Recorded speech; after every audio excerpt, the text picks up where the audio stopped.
गुरुजी आपसे ना ये प्रश्न था कि अब मेरे ना पिताजी नहीं रहे, तो वो ना 3 मंथ से ना उनको पैरालाइज था।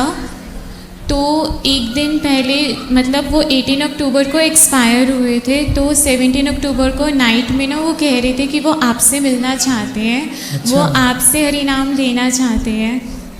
तो रात में बस मैंने उनको ना, उनकी ना शुगर लो हो गई थी, तो मैंने उनको अच्छे से खाना खिला दिया था, शुगर उनकी फिर कंट्रोल में आ गई थी। बट रात में ना मतलब रात में वो सो रहे थे, तो फिर ऐसी सोई रह गए थे। तो कार्तिक महीने का 2nd डे था उस टाइम ना, मेरी माँ ना पूजा करने गई थी मंदिर में, और मैं ना शिव पुराण का अध्याय कर रही थी। तो फिर पिताजी ने ना मेरा नाम लिया, तो फिर उनके प्राण फिर निकल गए। मेरा नाम लेके उन्होंने अपने प्राण उनके निकल गए।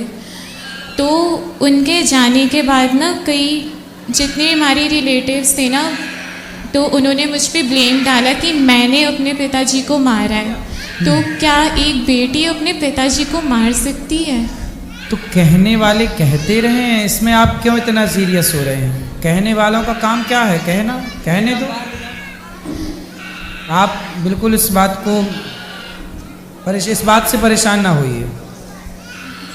मेरा कोई भाई भी नहीं है, तो उनका संस्कार पिंडदान ये सब मैंने ही किया था। तो जब मैं हरि नाम करती हूँ। ये बेटा बच्चे को थोड़ा घुमा दो, ले जाके बाहर, काहे रोला रहे हो? जाओ घुमा के आओ उसको, जाओ दिल्ली बम्बई दिखाओ। जब भी मैं हरि नाम करती हूँ ना, तो मुझे ना वही सब याद आता है कि मैंने उनको कैसे अग्नि दी थी। उनके आँख भी खुली हुई थी और मैं उनके आँखों में शहद डाल रही हूँ, पिंडदान कर रही हूँ। तो वो जो सब चीज़ें हैं ना, वो भूल नहीं पाती मैं।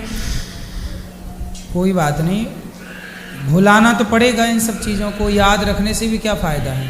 कैसे भुलाऊंगी मैं? कथा सुनिए, कथा सुनिए, इसी से भूलेगा। जो मृत्यु है वो अटल सत्य है। हम सबको एक दिन मरना है। पिताजी आपके कितने साल के थे? 56।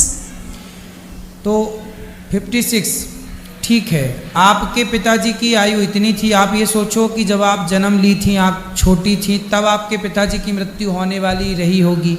लेकिन भगवान ने किसी कारणवश आप लोगों के पुण्य के कारण इतने साल आपके साथ वो रह पाए। ये अवसर ईश्वर ने दिया। इसलिए हमें पॉजिटिव सोचना चाहिए कि भगवान ने हमारे साथ बहुत अच्छा किया। मैं तो राधा रानी से यही प्रे करके आई थी कि वो ठीक हो जाए।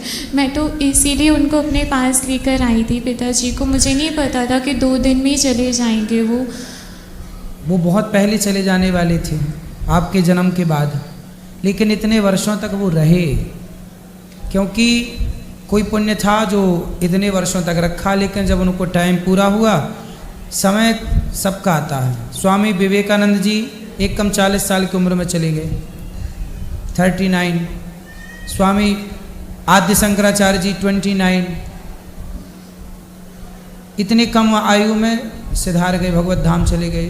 तो भगवान के धाम में कोई कब चला जाए ये हम और आप निश्चित नहीं करते, डिसाइड नहीं करते। ईश्वर के यहाँ से सब फिक्स होता है। जन्म विवाह मरण गति हुई, जहाँ जस लिखा तहाँ तस हुई।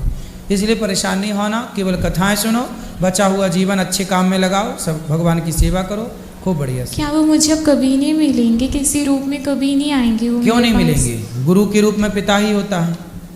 माँ है आपकी, तो माँ के रूप में माँ बाप दोनों हैं, ये समझो। माँ में भक्त पिता को देखो और गुरु में अपने पिता का दर्शन करो। गुरु पिता ही होता है। हरे कृष्णा। हरे कृष्ण। मैं फिल्म इंडस्ट्री से हूँ, निशा पारिक मेरा नाम है। मैं आपसे सिर्फ एक सवाल करना चाहती हूँ। जब से हम सनातन धर्म में और इन सब चीज़ों से, धार्मिक ग्रंथों से जुड़े हैं, तो कई बार है ना फिल्म इंडस्ट्री में बहुत नकारात्मक टिप्पणियों और भेदभाव का सामना करना पड़ता है। मतलब मुझे बहुत करना पड़ रहा है। और तो मैं कैसे उस फिल्म इंडस्ट्री में भी काम करूं और अपने धार्मिक उससे भी क्या काम करती हैं आप? क्या अभिनय करती हैं? मैं टीवी एक्ट्रेस हूँ। मैंने काफ़ी सारे सीरियल किए हैं, जोधा अकबर, जीत गई तो पिया मोरे, कॉमेडी क्लासेस, क्राइम पेट्रोल, साहब। क्या आपके जीवन में परेशानियाँ आती हैं? परेशानियाँ कई बार ऐसी आती है कि ये बहुत बार लोग ऐसा बोलते हैं, अरे ये तो ये हीरोइन है, ये तो बहुत मतलब ये बहुत पूजा पाठ करती है, अरे बड़ी ड्रामेबाज है, मतलब इस तरीके की कई सारे ना टिप्पणियां मतलब नेगेटिव। पूजा पाठ करना उन लोगों के लिए ड्रामा है हाँ मतलब मेरे को और बहुत उन लोगों को गुटखा बेचना उनकी पूजा है। अक्सर मैंने ये मतलब टिप्पणियां लेते हुए सुना और इसका मैं बहुत बार भेदभाव भी देख रही हूँ अपने जीवन में। मुझे कई बार काम भी बहुत अच्छे नहीं मिल पा रहे हैं रिगार्डिंग फॉर दिस, कि हम जब भी इस तरीके की चीज़ बोले ये तो पूजा पाठ करती हैं, अरे बहुत ज़्यादा वैसी होंगी, ये ऐसी होंगी, ये वो काम नहीं कर पाएंगी। मतलब इस तरीके के पिछले 6-7 सालों से मैं फिल्म इंडस्ट्री में और एक बिहारी जी की कृपा से बहुत अच्छा नाम कमाया है, माँ बाप के आशीर्वाद से। निशा पारिक मेरा नाम है, तो काफ़ी सीरियलों में मुझे देखा भी गया होगा जी। तो मैं आप अच्छे काम करते रहो और अच्छे लोगों की ज़रूरत है फिल्मी दुनिया को, क्योंकि वहाँ सब नकारात्मकता ही नकारात्मकता भरी है, नेगेटिविटी ही नेगेटिविटी है। वहाँ पॉजिटिविटी का होना बहुत ज़रूरी है। बिल्कुल, क्योंकि सारे देश को बिगाड़ने का सिलसिला वहीं बॉलीवुड से स्टार्ट हुआ बिल्कुल सही है ना। अब लड़कियों को बिल्कुल अश्लील बना के खड़ा कर दिया बॉलीवुड ने। बिल्कुल आपने तो बढ़िया कपड़े पहने हैं, आजकल बॉलीवुड से जुड़े हुए लोग तो बिल्कुल कपड़े नहीं, मैंने काम भी ऐसे ही किए हैं गुरुजी, जो मतलब बहू बेटियों के होते हैं, जो बहुत फेमस है। मैं एक अच्छी बहू के कैरेक्टर में बहुत फेमस भी हूँ। नहीं, उसमें ना एक बड़ी बड़ी सास आती है, इतना बड़ा टीका लगा के, हाँ, खतरनाक सास दिखती है। तो सासों को, भारतीय सासों को खतरनाक तरीके से भी दिखा रहे हैं। हाँ ये तो है ना। इसमें क्या है, बहुएं सासों से नफरत करने लग गई वो सीरियल देख के। अच्छा तो आप उसी में तो नहीं हो? नहीं, मैंने तो काफ़ी अच्छे सीरियल किए जिसमें मेरी सास भी बहुत अच्छी है और मैं बहू भी बहुत अच्छा कैरेक्टर प्ले कर रही हूँ। तो अच्छी ही बहू बनना, ताकि बहुएं, आजकल लड़कियां अच्छी बहू नहीं बन पा रही। नहीं, मैं बहुत फेमस हूँ गुरुजी, मैं अच्छी बहू के कैरेक्टर में बहुत फेमस थी। केसर मेरा कैरेक्टर का नाम था और बस अच्छी बहू थी उसमें मैं। बढ़िया, सही है। तो बताओ। मैं बस यही पूछ रही थी कि उस इंडस्ट्री में रहते हुए कैसे अपने आप को सफलतापूर्वक तो लेना ही है, मुझे उस इंडस्ट्री में तो काम करना ही है गुरुजी। करो काम अच्छे से। तो और बस आप ऐसा काम करो कि आपके द्वारा समाज में अच्छे लोगों का निर्माण हो। बिल्कुल गुरुजी, मैं ऐसा क्योंकि ही। जब आप अच्छे होते हैं तो आपको देखकर जो आपको फॉलो करने वाले हैं हाँ। वो भी अच्छे होते हैं। बिल्कुल। जब आप ही बुरे होंगे तो आपके अनुयायी वो भी बुरे हो जाएंगे।